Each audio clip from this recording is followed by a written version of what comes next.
Ahora corresponde entonces nuestro tema, el fruto del Espíritu. Este es otro interesante tema y es muy importante para nuestras vidas espirituales, para que vayamos conociendo más todavía de nuestro Dios.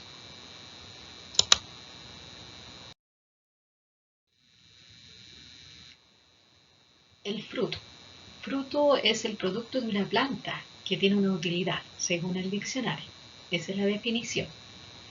Y para nosotros es la señal de quienes son realmente cristianos, porque dice en Mateo 7:28, dice, por sus frutos los conoceréis. Es decir, según lo que se vea en nosotros como cristianos, eso es si somos o no somos cristianos. Porque hay algunos que piensan que por los dones, por los talentos, porque si Dios obra tremendo milagro a través de mí, porque somos cristianos. No. Aquí dice que es por los frutos. Y estos frutos son por el Espíritu Santo, es decir, como hemos visto en otros videos anteriores, el Espíritu Santo viene a vivir en nosotros y nos da dones, pero también nos permite producir fruto, que es más importante todavía que los dones. Es principal. Es incluso antes que los dones, porque una persona puede no tener dones, pero si tiene fruto es mayor que la persona que tiene dones. Entonces ahora vamos a ver de los frutos del Espíritu, que es importante que estén en nosotros, en cada uno de nosotros. Y si no están, es necesario que pidamos a Dios en oración que nos ayude a dar estos frutos, que son, dice, frutos dignos de arrepentimiento, frutos que muestren una vida cambiada, una vida arrepentida, una vida distinta, no la vida que llevábamos antes de conocer al Señor, sino una vida nueva, porque somos nueva criatura en Dios. Dice que el que no naciere de agua, de nuevo, no puede entrar al reino de los cielos. Entonces, por eso es importante. Nosotros, como cristianos, somos nuevas criaturas, somos personas nuevas y es importante que nos esforcemos por pedirle al Señor que nos ayude a cambiar, a ser distintos, no como éramos antes, no como personas sin Dios, sino como personas en quienes habita el Espíritu Santo.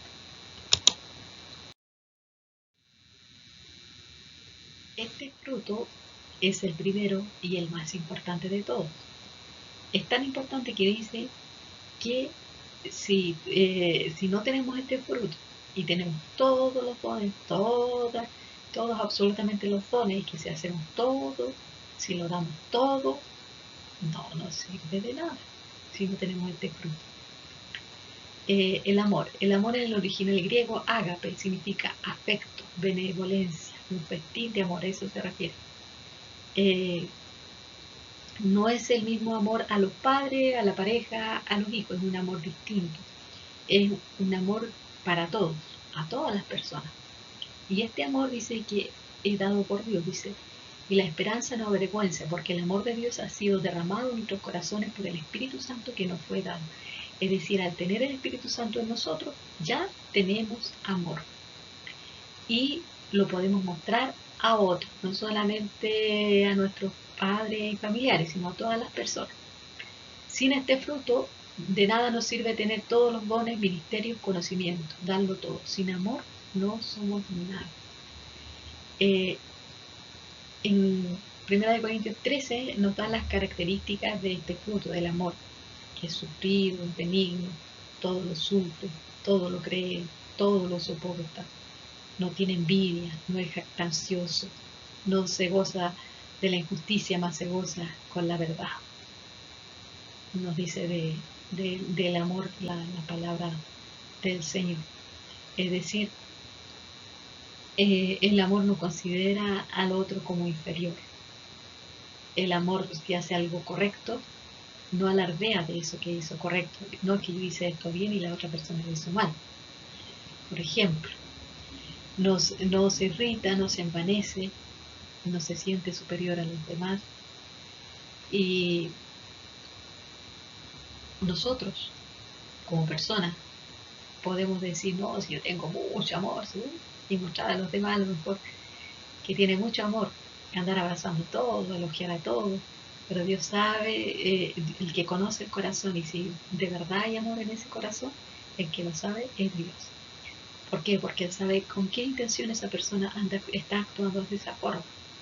Porque pudiera ser que está compitiendo con alguien más para ser más popular. Pudiera ser como un político que anda candidateándose para que lo cojan para un cierto cargo. O pudiera ser que es una persona, un comerciante que está buscando clientes. Entonces, y en realidad eso es su meta. Y el que conoce eso, ¿quién es? Dios. Pero nosotros como cristianos somos distintos. Se espera de nosotros algo más.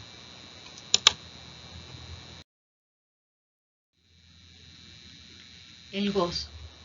El gozo del original jara significa deleite, alegría. Es sentirnos contentos sin importar las circunstancias. Y aquí tenemos un ejemplo. Está hablando aquí de los apóstoles, dos de los apóstoles, Pablo y Silas, dice. Después de haberles azotado mucho, los tomaron y los azotaron, los echaron en la cárcel. Los azotaron mucho, los echaron en la cárcel, mandando al carcelero que los guardase con seguridad, el cual, recibido este mandato, los metió en el calabozo, de más adentro, el calabozo de más adentro que tenía. Y orando Pablo y Silas, cantaban himnos. Estaban todos golpeados, sangrando, todos heridos, machucados, y a lo mejor con sed, deshidratados, con hambre. Y, sin embargo, dice que cantaban himnos a Dios y los presos los oían. Entonces sobrevino de repente un gran terremoto de tal manera que los cimientos de la cárcel se sacudían y al instante se abrieron todas las puertas y las cadenas de todos se soltaron. Y ellos fueron libres y los otros presos que los escuchaban también. Bueno, Pablo y Silas no se fueron allí presos, tristes, cabizbajos, clamándole a Dios. ¿Por qué me pasó esto si yo te estaba sirviendo, si yo estaba haciendo tu voluntad? ¿Por qué estamos aquí presos? ¿Por qué nos golpearon? Ay, que me duele el brazo, ay, que me duele la espalda donde me pegaron, ay, que me duele, que me golpearon muy fuerte, tengo un chichón por acá, y tengo un moretón más acá, y me duele. No, ellos no se fueron así, ellos se fueron a cantar himnos. ¿Porque eran masoquistas? No. No, sino porque tenían este fruto del espíritu que es el gozo. Y es distinto de la alegría temporal que a veces nosotros cuando no teníamos a Cristo podíamos sentir. Por ejemplo, una persona se compra un auto, anda feliz con el tremendo auto que se compró, era justo el auto que yo quería, ay, ya por fin lo tengo y ando saltando contento. Pero después de unos días ya el auto ya es algo normal, ya es algo común, lo tiene todos los días y ya no es lo mismo, ya no siente la misma alegría. Y se pasó. Esa alegría es temporal y se basa en circunstancias. Y la alegría que se siente sin Cristo es algo circunstancial. Dura mientras dura la buena situación. Después, por ejemplo, la persona se compra una casa, ¡ay, qué alegría! Y anda ahí pensando por varios días en su casa, feliz, feliz, feliz, feliz. De pronto le pasa cualquier cosa, el vecino se enojó con él, le pegó un par de insultos, ya se le pasó la felicidad y ya se olvidó, ya la casa pasó a ser algo normal. Y ahí siguió enojado todos los días y ya anda ya amargado, pensando en todo lo malo que ha pasado, que tiene malos vecinos, que, en fin. Esa es una alegría temporal. Pero los que confiamos en el Señor, los que hemos creído en el Señor, dice que por medio de su Espíritu Santo viene a nosotros uno de los frutos, que es el gozo. Y esto no está de acuerdo a las circunstancias, sino que podemos estar pasando las circunstancias más difíciles que pudieran haber, a las que pudiéramos vernos enfrentados, y aún así mantenernos tranquilos, mantener la alegría en el Señor, mantener la confianza en Dios. Y este gozo, por eso ellos tenían esta alegría y eran capaces de alabar a Dios en medio de tanto sufrimiento, en medio de tanto dolor, que habían sido golpeados, insultados, humillados frente a todos. Pero aún así ellos seguían alabando al Señor y Dios respondió a esa confianza. no los dejó solos, respondió como su promesa que dice que vayamos y prediquemos y Él estará con nosotros todos los días hasta el fin del mundo. Y aquí cumplió claramente el Señor su promesa, no dejó de cumplirla, no los dejó solos, no los dejó ahí en la cárcel sufriendo, sino que los sacó de la cárcel. Y más encima del carcelero de su familia se convirtieron. Entonces, de eso se trata el gozo del Señor. No está basado en circunstancias. Que si hoy me va bien, estoy contenta. Si mañana me va mal, estoy triste. Que si le fue bien a mi papá, estoy contenta. Que si le fue bien a mi hija, estoy contenta. Y si les va mal, estoy triste. No. El gozo del Espíritu Santo, el fruto del Espíritu, me mantiene en una actitud de gozo permanente. Nunca se va. Pase lo que pase. Pase lo que pase, ese gozo se mantiene en mí.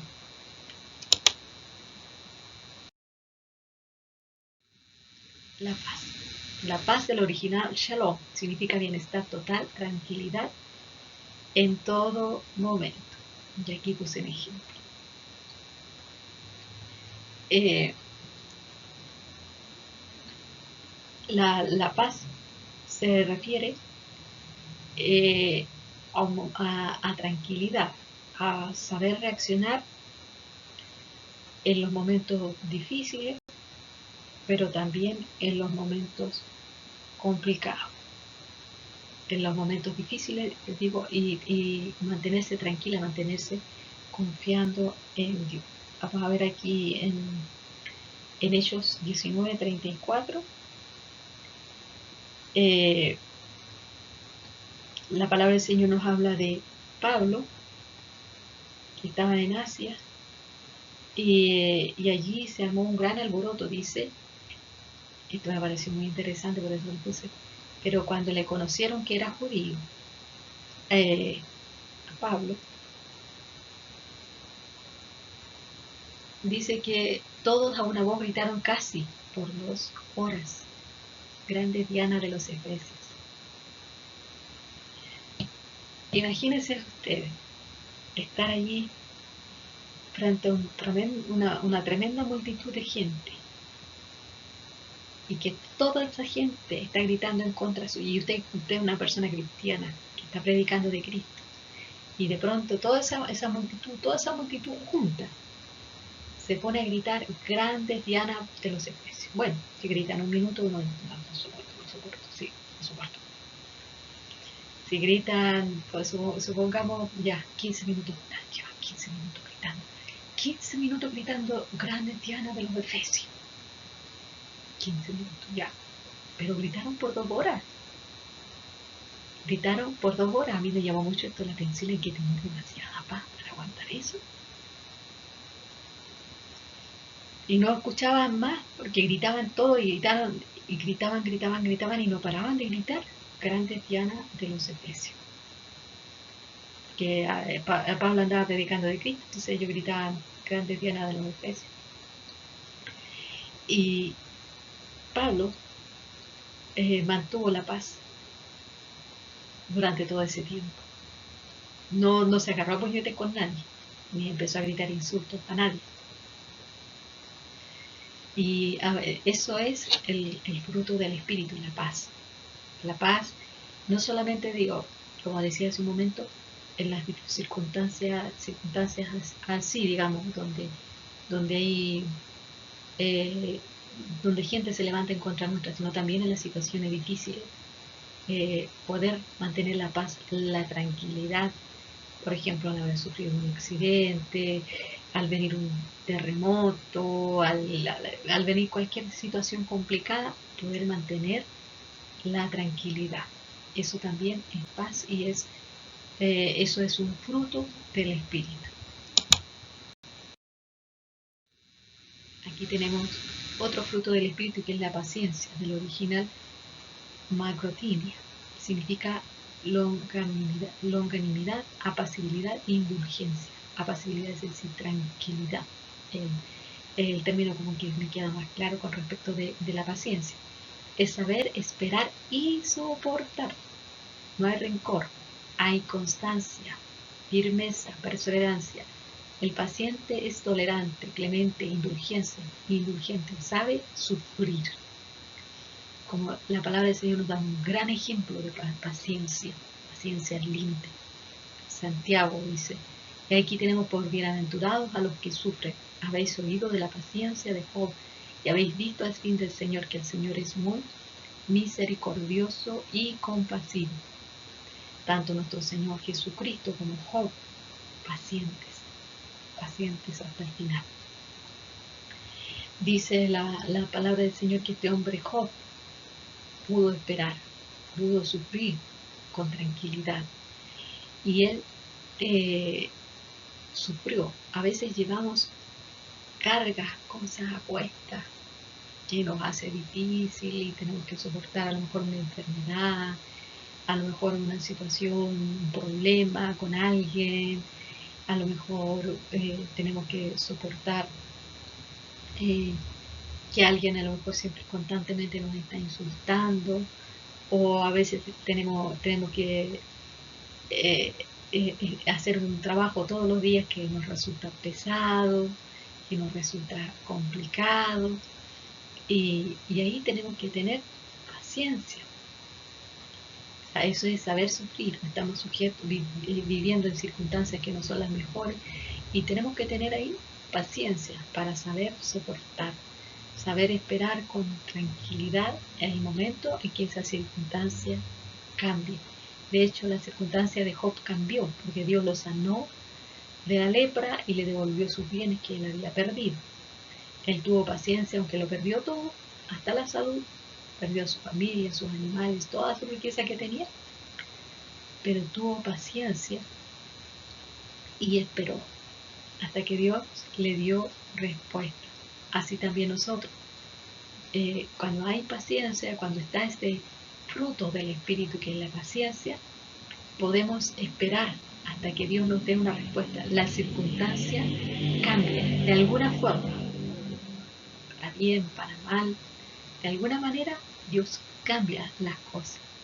Y además de tener la confianza, porque también es importante mantener la paciencia con la confianza en Dios, sin pelear con Dios, sin altercar con Dios, enojarnos con Él, insultarlo, blasfemar, como le dijo la mujer de Job. En su momento le dijo, maldice a Dios y muérete, es decir, suicídate.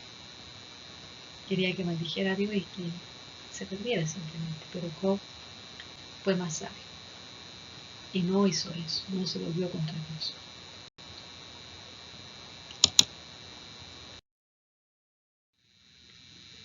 Benignidad. Benignidad también es amabilidad, integridad, excelencia de carácter. Se asocia a la misericordia. Viene del griego, significa benévolo, bueno de carácter. Tenemos en el libro de Hechos un ejemplo que dice, así que no había entre ellos ningún necesitado, porque todos los que poseían heredades o casas las vendían y traían al precio de lo vendido y lo ponían a los pies de los apóstoles y repartían a cada uno según su necesidad. Entonces José, a quienes los apóstoles pusieron por sobrenombre Bernabé, que traducido es hijo de consolación, levita natural de Chipre, como tenía una heredad, la vendió y trajo el precio y lo puso a los pies de los apóstoles. Este era un hombre con benignidad, un hombre que hacía bien a otros. De la misma forma, en nosotros este fruto del Espíritu se manifiesta, dice, en amabilidad, en procurar en la medida de nuestras fuerzas de hacerle bien a otro, que esto es parte también del fruto del Espíritu. Y este hombre Bernabé era un hombre muy especial, se le llamaba hijo de consolación. Dice aquí que vendió su heredad y trajo el precio a los apóstoles, no para usarlo él, sino que para que toda la comunidad cristiana lo use, para mantenerse, para alimentarse, para vestirse, para todas las necesidades que hubiera. Y además fue Bernabé el primero que recibió a Pablo. Pablo era un perseguidor de la iglesia, entonces ninguno de los apóstoles lo quería recibir. Sin embargo, Bernabé habló con él, lo recibió, y él fue el primero en aceptarlo, digamos, en escuchar su historia, porque los otros ni siquiera querían escucharlo, le tenían miedo. Y además también algún resentimiento, tal vez, porque él destruyó muchos cristianos. Pero, sin embargo, Bernabé fue primero en que fue amable con él y lo recibió. De la misma forma, en nosotros tiene que haber esto, la benignidad, ser amable con los demás. Si vemos a alguien que se le cae algo, ayudarle a recogerlo, aunque no le conozcamos a la persona. Si vemos a una persona que va con mucho peso, ayudarle a cargarlo. Eso es parte de la benignidad, la amabilidad, cosas que a veces no se cultivan mucho. Si vemos a alguien que necesita ayuda para levantarse, para pararse, ayudarle. Si vemos a alguien que a lo mejor le falta algo, tiene alguna necesidad de algo a veces tan simple, una mascarilla en este tiempo, un pañuelo, si nosotros lo tenemos, poder dárselo. Eso es algo tan simple, pero necesario. También eso es benignidad y es un fruto del Espíritu.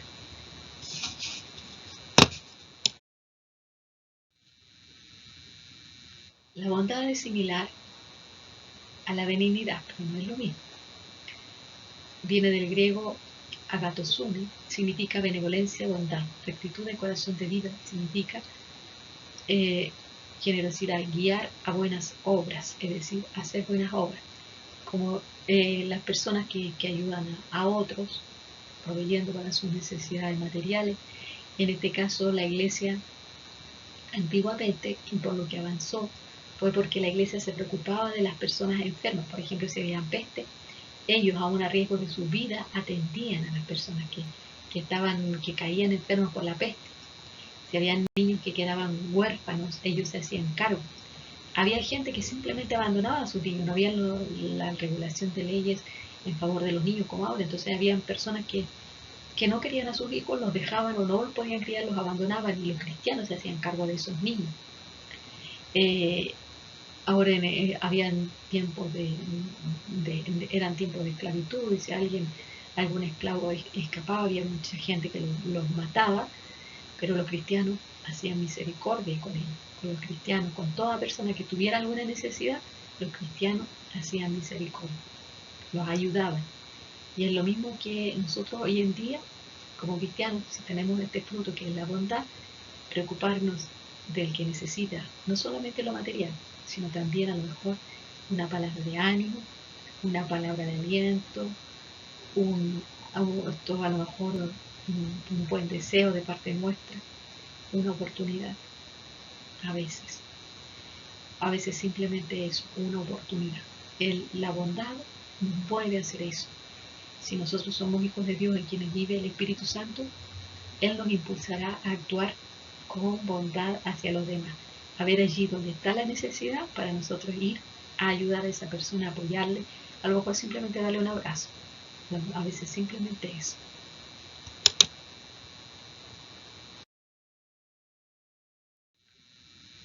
La fe, del griego pistis, es fidelidad, himno de confianza, honestidad. La palabra del Señor nos dice, pero sin fe es imposible agradar a Dios, porque es necesario que el que se acerca a Dios crea que le hay y que es galardonador de los que le buscan. En Hebreos 11 dice esto. Cada uno de nosotros tenemos fe. ¿Por qué? Porque creemos en un Dios que no vemos. Pero es necesario que esta fe cada día crezca y se acreciente. ¿Cómo? Si nosotros vamos a orar, vamos a ver en la oración que Dios nos va a dar respuesta. Y el mismo hecho de recibir esa respuesta nos va a dar más confianza. Entonces así nuestra fe va creciendo. Por eso es importante orar, presentar todas nuestras necesidades a Dios, porque nuestra fe va a ir creciendo. Aquí tenemos a los 3 jóvenes hebreos, Sadrach, Mesach y Abednego, cuando fueron arrojados por no querer adorar una estatua, fueron arrojados dentro de un horno de fuego ardiendo. Y dice que se apareció junto a ellos, no solamente no se quemaron, ni siquiera olor a fuego tenían sus ropas ni sus cabellos. Y apareció otra persona, dice, como el Hijo de los Hombres, es decir, a Jesús, que estaba allí con ellos. Estos hombres tuvieron confianza plena en Dios, no negaron su confianza en Dios. Eso es de la misma forma nosotros hoy en día pase lo que pase, debemos confesar nuestra fe, nuestra confianza en Dios. Recordar que dice que si nosotros nos avergonzamos de Dios, Él también, y le negamos, Él también nos va a negar. Y si le confesamos delante de los hombres, Él nos confesará delante de los ángeles. Entonces es importante nunca avergonzarnos de Dios, siempre hablar de Él, siempre confiar. Y como digo, fe sí tenemos. Tenemos fe porque creemos en un Dios que no vemos, pero esa fe se acrecienta mientras oramos, mientras vamos presentando cada uno de los aspectos de nuestra vida a Dios. Nos vamos encomendando a Dios, nuestra fe va a ir creciendo.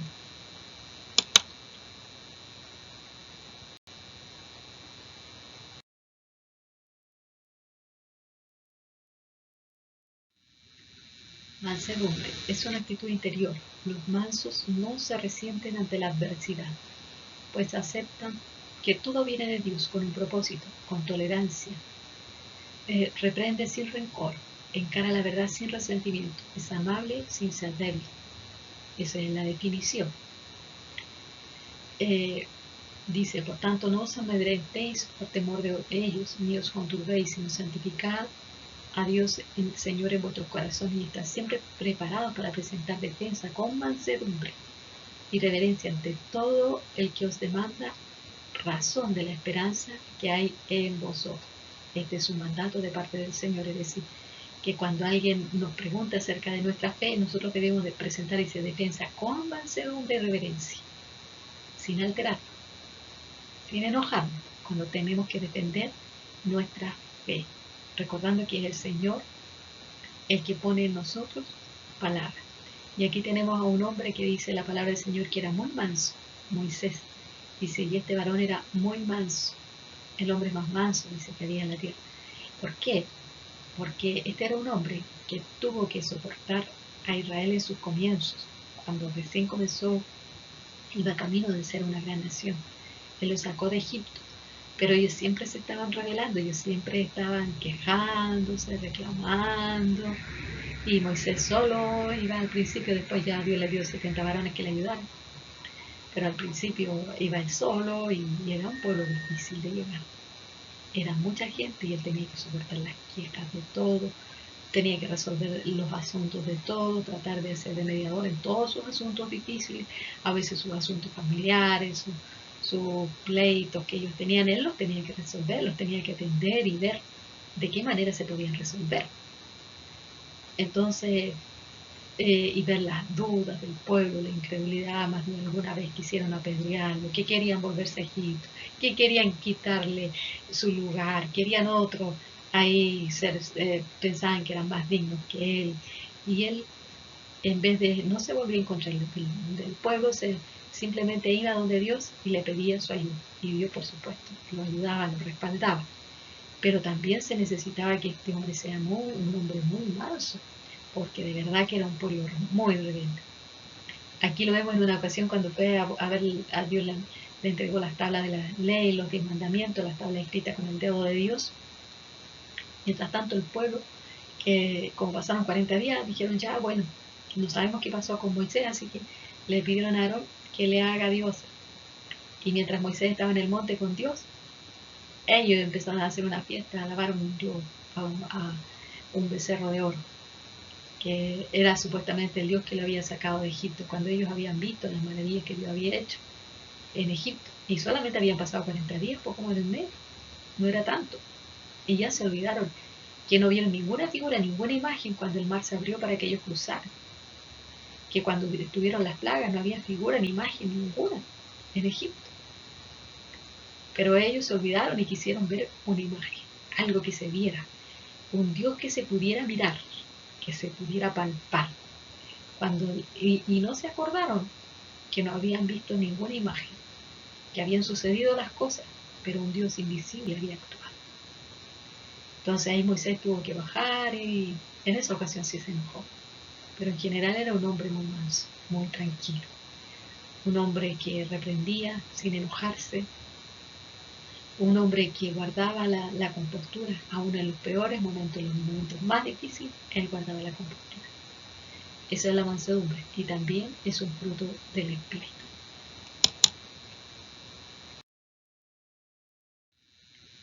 templanza. La templanza viene del griego enkateia, significa control, autocontrol, dominio propio. Nos permite ser moderados y equilibrados en nuestra conducta. Esto, la templanza, es un fruto del espíritu. La templanza, el dominio propio, se puede ver en cada una de nuestras áreas, tanto en nuestro hablar, porque si tenemos templanza, podemos frenar nuestra lengua. En la forma en que nos alimentamos, también se puede ver el dominio propio. Por ejemplo, si yo en vez de escoger comida que me puede hacer daño, escojo la comida que me cae bien, que me hace bien a mi organismo. Se puede ver también en la forma en que me relaciono con otras personas. También se ve allí el autocontrol. Por ejemplo, hay personas que fácilmente se trenzan a golpes con otras. Eso es porque no hay dominio, autocontrol. O personas que fácilmente comienzan a insultar a otro, a gritarle, a decirle groserías, fácilmente. Eso es falta de templanza, de autocontrol. Y aquí tenemos un ejemplo de control de templanza a un hombre como José. José fue vendido por sus hermanos a Egipto. Allí en Egipto se enfrentó a una gran tentación estando él solo, sin su familia, sin nadie que lo conociese. Estaba solo. Y una mujer, él era en la casa de Potifar, era encargado. Y allí en la casa de Potifar, él estaba a cargo de todo. La esposa de Potifar dice que le acosaba cada día diciéndole que durmiera con ella. Él no aceptó. Tenía muchas razones, José, para aceptarlo. Primero, nadie lo conocía. Estaba completamente solo. Nadie lo iba a ver. Nadie lo iba a ver, nadie se iba a dar cuenta, y además que si tenía cuidado, su patrón no se iba a dar cuenta de nada. Además de eso, podía haberle dicho a Dios que estoy tan solo. Podía haber dicho eso. No tengo mi papá, no tengo mi mamá, mis hermanos no me quieren. Podía haber dicho todo eso. Si hay razones para pecar, siempre vamos a encontrar. Siempre, siempre van a haber. Pero por eso es que Dios nos llama a marcar la diferencia, a no seguir como el resto, a no ser lo que hace el resto, sino a ser distinto. Este hombre quiso ser distinto, quiso marcar la diferencia y no aceptó a esta mujer. A causa de eso fue acusado de intento de violación y fue a la cárcel. Pero de la cárcel Dios lo levantó y lo puso unos segundos después de Faraón. Pero si él hubiese cedido, si él hubiese hecho lo que esta mujer decía, le pedía, él nunca hubiese llegado a ser segundo después de Faraón. Y la historia nunca habría hablado de él. O a lo mejor lo había mencionado así al pasar. Otro hombre hubiese ocupado su lugar. Otra persona. Porque él no hubiese sido digno de ese lugar. Dios lo probó de esa forma. Tenía todas las razones para pecar. Pero no se trata de encontrar razones para pecar. Se trata de tener suficiente amor por Dios para apartarnos del pecado. Amar a Dios de tal manera que el pecado no nos doblegue. De eso se trata. Para tener, ser merecedores de esa corona de vida eterna que Dios nos promete.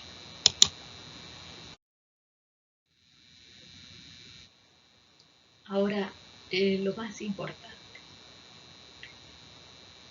Como dice en 1 Corintios 13, lo más importante, el fruto más importante, como dije al principio, es el amor.